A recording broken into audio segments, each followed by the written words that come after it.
Whiskers, the tabby cat with a patch of white fur that looked like a tiny star on his chest, was the heart of Maple Street. He had lived with Granny May for as long as anyone could remember.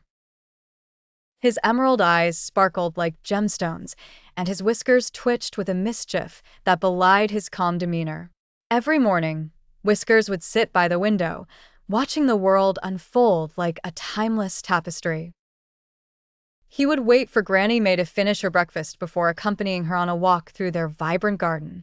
The sun would bath his fur in golden hues, and the birds would sing a chorus as if they were serenading him.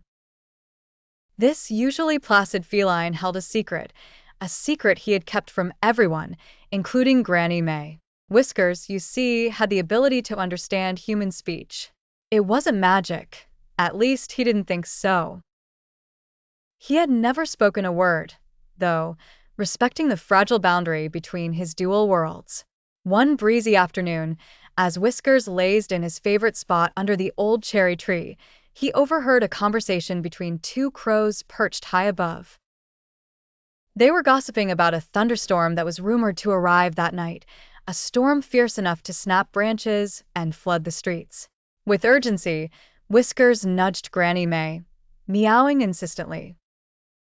She chuckled and stroked his head, clueless as to the warning he wanted to convey. Desperate, Whiskers sprinted to the garden shed and pawed at the door. Granny May, curious, opened it and found an old oil lamp, which she hadn't used in years.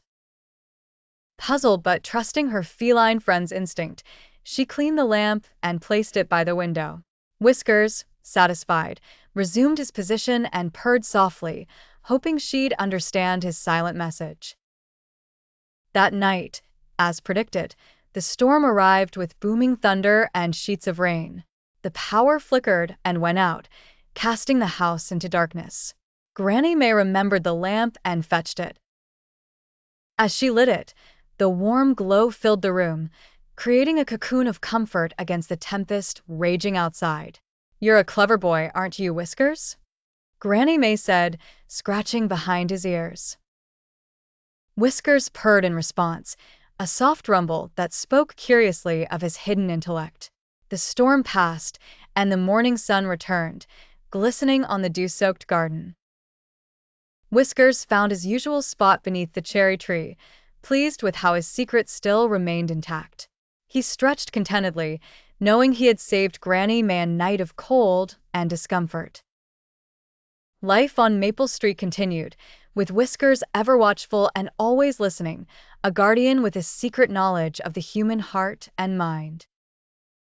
His paws trod gently over the earth, weaving silent narratives through the lives he touched, holding close the stories that only he knew.